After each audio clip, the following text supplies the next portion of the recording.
Hey guys, Mike here, and we're having a look at the ZTE Grand S and the Samsung Galaxy S3. Probably already familiar with the Galaxy S3, it's quite common, quite popular. The ZTE Grand S is brand new. Having them side by side, you're going to see that the ZTE Grand S is slightly larger, and that's because it also has a larger screen. But on the other side, it is thinner, only 6.9 millimeters on the ZTE Grand S. Build quality, I'd say it's probably on par. Have glass on the front face on both of these, and you have plastic on the back. However, the plastic on the ZTE is available in a bunch of different colors. You have it in yellow, you have it in red, you have it in blue, black, silver, and all of this. On the Samsung, you have a couple of options as well, but not that many. Of course, both these devices are running Android, Jelly Bean in both cases, with some customizations. You have touches on the Samsung and the ZTE's own touch on this Grand S. Okay.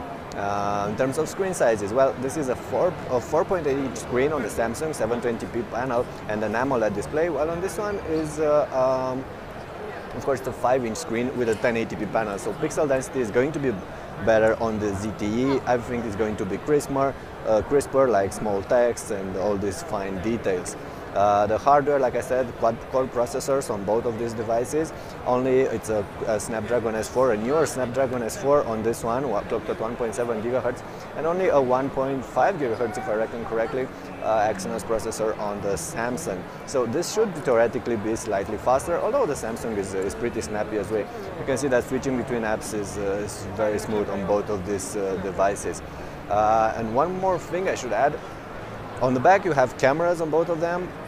You have a 30 megapixel camera on the ZTE and an 8 megapixel camera on the Samsung. And there are also cameras on up front, but the thing is that on the ZTE you have a camera capable of shooting 1080p videos, while on the Samsung you do not. Only 720p videos are coming out of this front face shooter on the Samsung.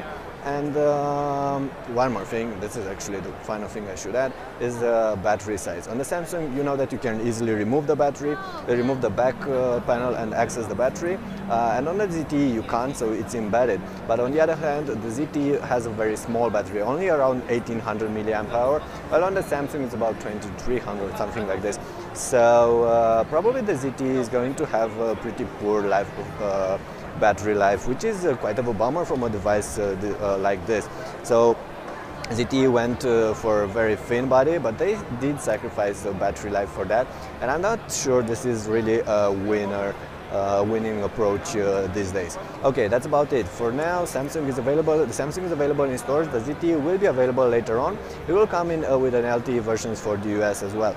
So more details will be, I'll add more details on the channel in the next couple of months, so stay tuned.